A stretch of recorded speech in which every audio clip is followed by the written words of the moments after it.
I have no idea how I got so lost so fast.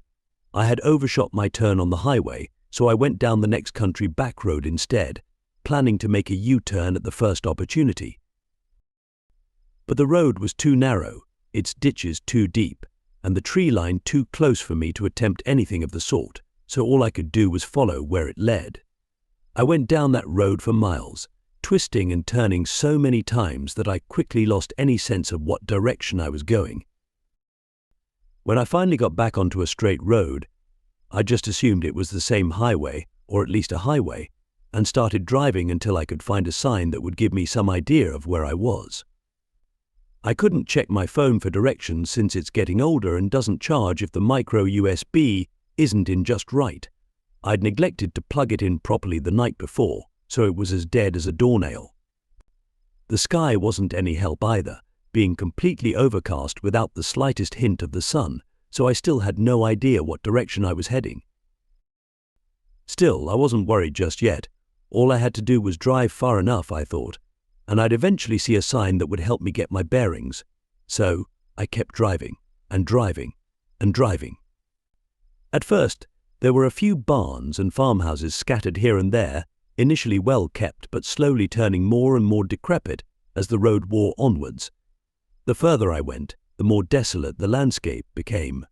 More and more fields were left fallow, and then abandoned altogether and overtaken with weeds and wild grass. The road became unpainted, then unpaved, and never once did I see a single sign telling me where the hell I was. I would have turned back, but my gas was getting low, and I hadn't seen even one gas station yet. I figured that my odds of finding one before running out were better if I went forwards than if I went back. As I drove, the weather progressed from cloudy to foggy, obscuring my view and turning most of what I could still see into ghostly grey silhouettes. The possibility that I was going to be stranded out there with no working phone and at the mercy of the first vehicle that came along, if one ever did, was growing more and more likely by the minute. Then finally, a few miles after my gaslight had turned on, I saw a town limits sign up ahead, and to my great relief, the lights of a gas station. The sign read, "Welcome to Dumb Luck, Nowhere," with the name Dumb Luck having been vandalized to spell. Well, I'm sure you can figure it out. Curiously though, the word nowhere looked to be an official part of the sign. The gas station was called Dumb Luck Gas Convenience, with dumb and luck not only being separate words but possessing an extra space between them, implying that there had been a B at the end of the word dumb at some point. I couldn't have cared less about these oddities at the moment, of course, and just pulled right up to the pump, where I was immediately greeted by a middle-aged attendant wearing a Dumb Luck branded baseball cap. He greeted me with a sympathetic smile, and I guessed that I wasn't the first sorry soul to have just barely made it to his gas station. "Lose your way, did you, stranger?" he asked, his tone making it clear that was pretty much the only reason strangers ever came through Dumb Luck. I must have gone 100 miles off course by now at least. I answered in exasperation. "Can you tell me where the hell I am, please?" I could, but that's going to be outdated information before much longer, was the man's quixotic reply. He was peering out into the surrounding fog as keenly as he could, as if he expected to see something. "How about I fill you up while you go inside and use the restroom, grab a coffee, what have you, and when I'm done here, I'll get out some maps and we'll try to figure out how to get you where you're going." I wanted to protest, but realized that he was probably right, that if I had been lost this long, figuring out where I was could wait until after my more immediate needs were taken care of. "Ah, sure. Thank you," I said awkwardly as I unbuckled my seatbelt. I took his advice and headed inside as he pumped my gas. At the counter there was a teenage girl with light brown skin and long curly brown hair. Given her resemblance to the man outside and the presumably very small local population, it seemed a safe assumption that she was his daughter. She gave me a slight nod as I entered, but her attention was focused solely on her father outside. "You got in just in time," she said softly, her hand reaching down to scratch the head of a rather nervous chocolate lab mix. "It's about to get nasty out there." "Is it supposed to storm?" My weather app didn't say anything about it, but it didn't say anything about this fog either. I replied, "Ah, do I need a key for the restroom?" "No, you can just walk right on in," she told me, pointing gently in the direction of the unisex washroom in the opposite corner. "The wall button to lock the door doesn't work, so if you want any privacy you have to turn the deadlock." I nodded my thanks and went in to do my business. When I came out, I saw that the man had returned inside and was going over folded maps at the counter with his daughter. The fog outside had progressed into a gentle rain, but I still doubted the girl's assertion that it was about to get a lot worse out there. "You're all filled up, son, but unfortunately you don't have anywhere to go," the man explained. "What?" "Because of the rain," I asked incredulously as I went to take a look at the pre-made sandwiches. "The road's gone," the girl said flatly. "Look outside and see." Humoring her, I turned my head towards the long window at the front of the store and saw that she was right. The unpaved road I had come in on was just gone. "What?" I muttered, more as a statement of disbelief than an actual question. "Yeah, sorry about that. Dumb luck's not a one-road kind of town," the man replied with an awkward chuckle. "There's no need to panic. Another road will be coming through before too long. It always does. Until then, you'd best make yourself comfortable. I'm Pomeroy, by the way, and this is my daughter Saffron and our dog Lola." "I don't understand. How is the road just gone?" I asked. "Do you mean it was washed out when the rain started?" "No, the road is still there. Dumb luck just moves between roads sometimes, and whenever it does, it gets like that outside," Saffron replied. "There's not an exact pattern, at least not one we've picked up on yet, but we've gotten pretty good at reading the signs so that we know when a transit is imminent. We've got all the sites Dumb Luck's arrived at before marked out on these maps, and it's more likely than not that after this transit we'll end up at one of them. Your drive home will probably be longer than the ride here." She was cut off by the sound of a car screeching over the tarmac outside, almost crashing into the cement barricades that protected the front entrance.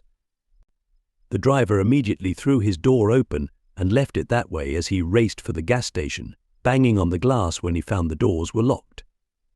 "Pomeroy, Pomeroy, open up.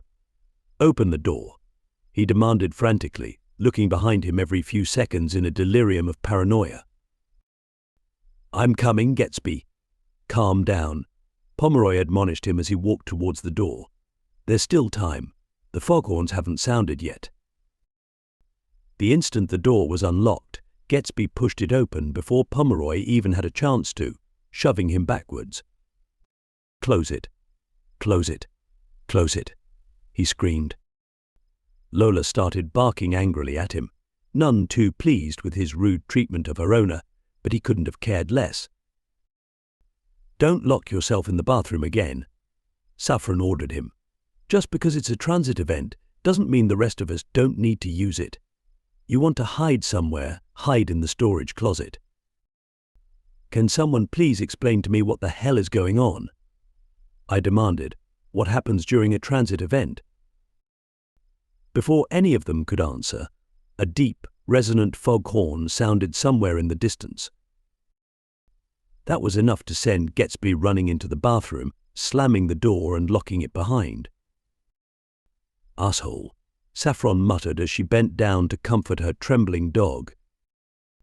"You don't need to stand by the windows if you don't want to," Pomeroy counseled me. "But if you think not knowing is the kind of thing that will keep you up at night, then maybe stay where you are. They can't get into the station. Or at least, they never have before. They tend to go after the ones that are out in the open. And they move towards noise, so be quiet, and let the foghorns draw them away," Saffron added.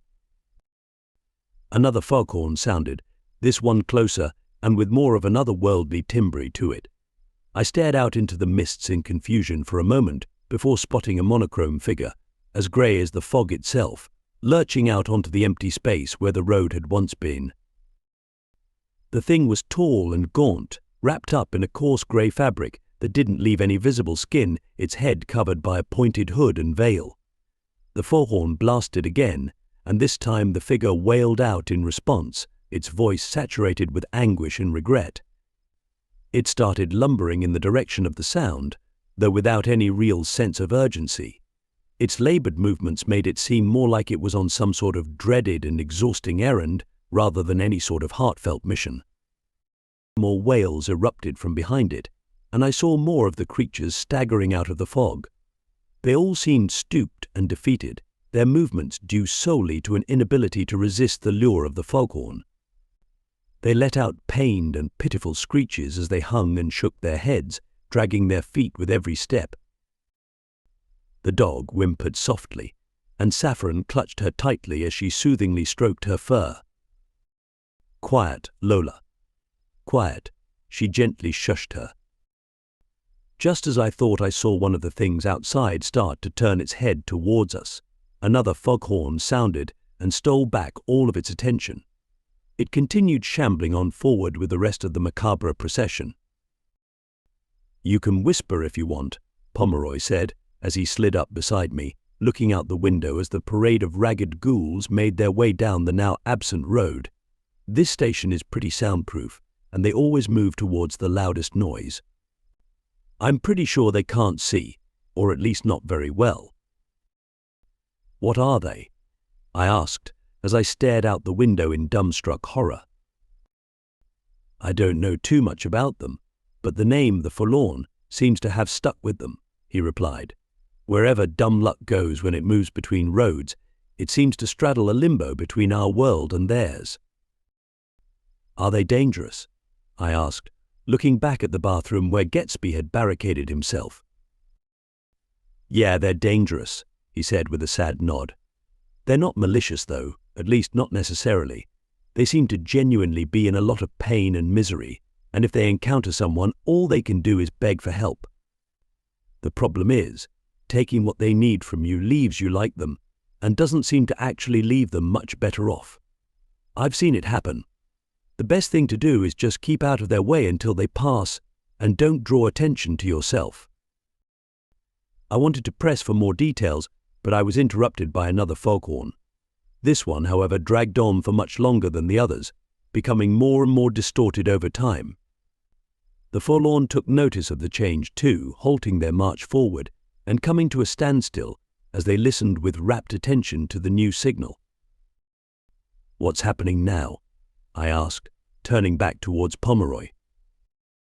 For the first time, he actually seemed concerned by what was going on outside. I'm not sure," he admitted. "The foghorns aren't ours, they're from the Forlorn side, but I've never known them to fail or malfunction like this." Saffron stepped out from behind the counter and snuck up beside her father to get a better view of what was going on outside. "They're not moving," she gasped. "I've never seen them not move before." "What is that noise?" Gatsby demanded from the bathroom. "Gatsby, quiet," Pomeroy shouted back. The distorted sound of the foghorn became more and more erratic, fluctuating wildly almost as if it was encoded with some kind of meaning. Slowly, its pitch crept up higher and higher until it sounded less like a horn and more like a theremin. I could feel it ringing in my ears, and I could tell by the expressions on Pomeroy's and Saffron's faces that they could feel it too. The sound seemed to be honing in on some kind of resonance frequency, the windows and shelves all vibrating with it. I thought that maybe it was trying to collapse the building down on us, until I saw the first of the Forlorns slowly turn their head in our direction. Damn it, the foghorns shaking the building at the same frequency as its siren, the sounds drawing them in. Pomeroy realized as the first members of the horde began shambling towards the station. Saffron shut the security grills on the doors and windows. "You, help me barricade them." "What?" Gatsby shouted. "Not you. You stay in the bathroom. he shouted as he and I pushed a candy rack in front of the door. "Dad, what do we do?" Saffron asked as she locked the security grills in place, struggling to control the rising panic in her voice. "What if we go out the back? We can outrun those things, can't we?" I asked. "We don't need to outrun them, we need to outrun their cries," Pomeroy replied.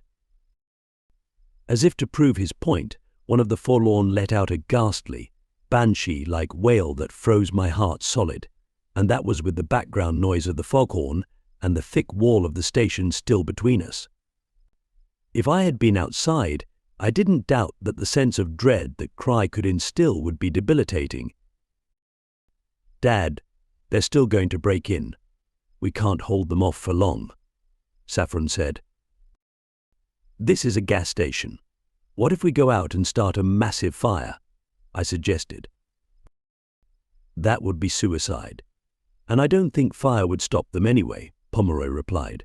I do have a contingency prepared in case the foghorns failed, but I've never tested it. I don't know if it will work or not." "What contingency?" Saffron asked. "It's on the roof. I'll have to go up there, where I can hear them," Pomeroy replied, another eerie wail piercing through the walls of the building. "We'll both go then," Saffron insisted. "No, both of us going up there doubles the chances of one of us succumbing to their cries," Pomeroy argued. "I'll go. If it works, you'll know in a couple of minutes at the most." He grabbed a pair of noise-reducing earmuffs from behind the counter, but I could tell by the look on his face that he doubted they were going to be of much use. He gave his whimpering daughter a brief but wholehearted hug before running off into the back room, where I heard him scaling the metal rungs of a ladder up to the roof. The sound of thudding glass caused Saffron and I to return our attention to the forlorn horde just outside the gas station. I expected them to start trying to smash their way in, but instead, they placed their hands and faces up against the glass as if they were trying to peer in, despite their lack of sight. There wasn't anything hostile or aggressive in their movements at all. They just wanted in. They just wanted help. Their wails, their horrible, dreadful, pitiful wails passed through the thick glass almost as if it wasn't even there. The way those screams made me feel, the closest I can come to describing it, is how most people would react to hearing a small child screaming in mortal pain. Saffron had cupped her hands over her ears and still couldn't hold back tears. It was the sound of helpless and unjust suffering, the sound that compels mercy in all but the coldest of hearts.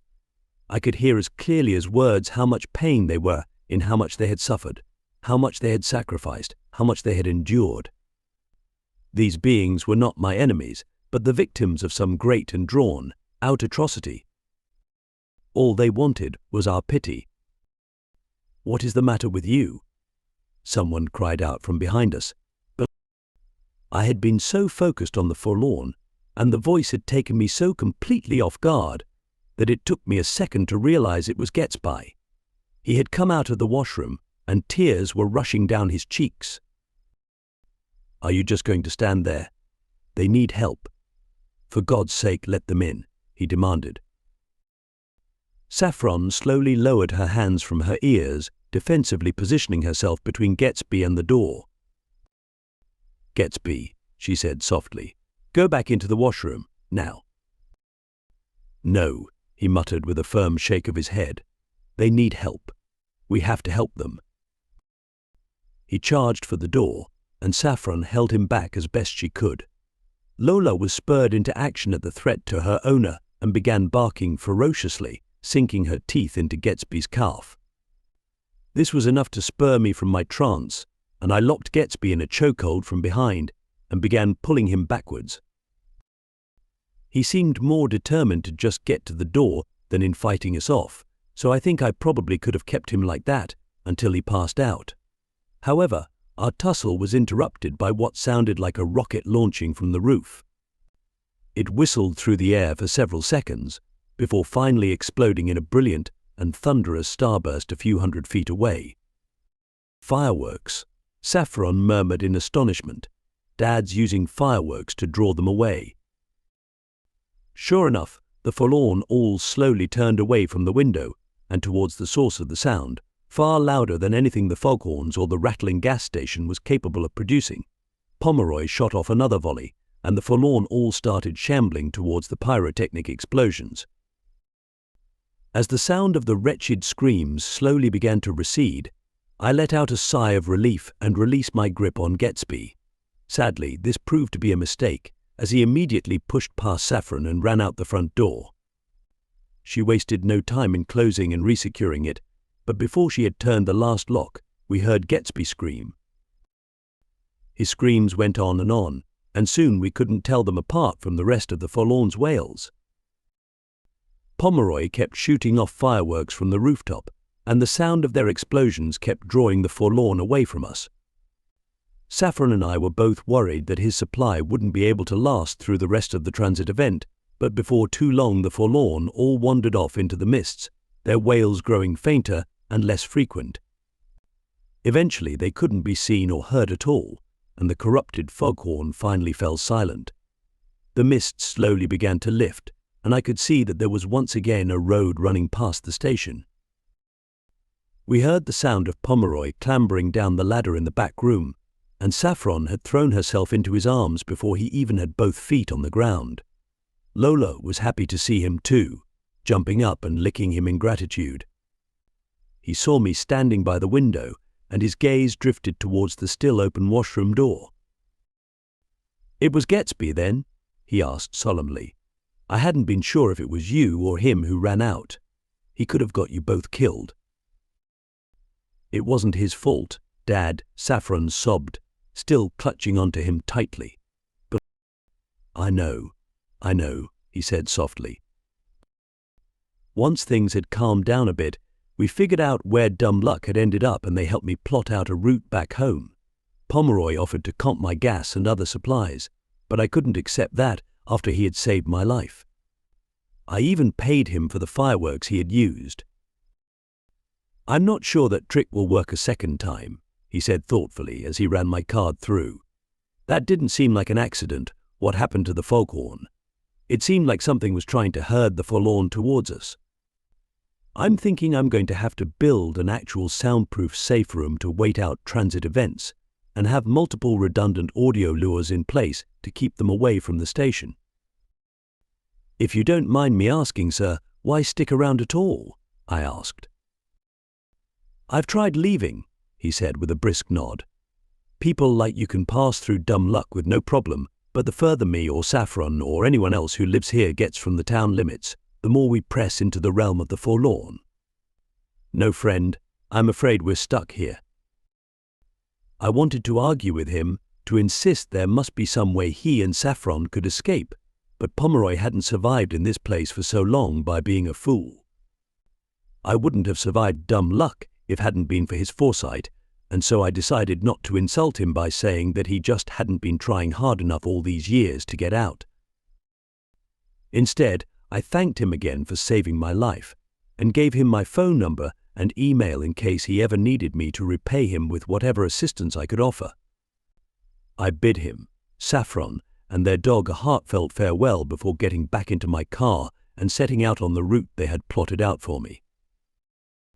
I will admit that as I drove off into the desolate hinterlands, a more cynical part of my brain found it suspicious that my visit to Dumb Luck just so happened to be the first time the foghorns malfunctioned like that.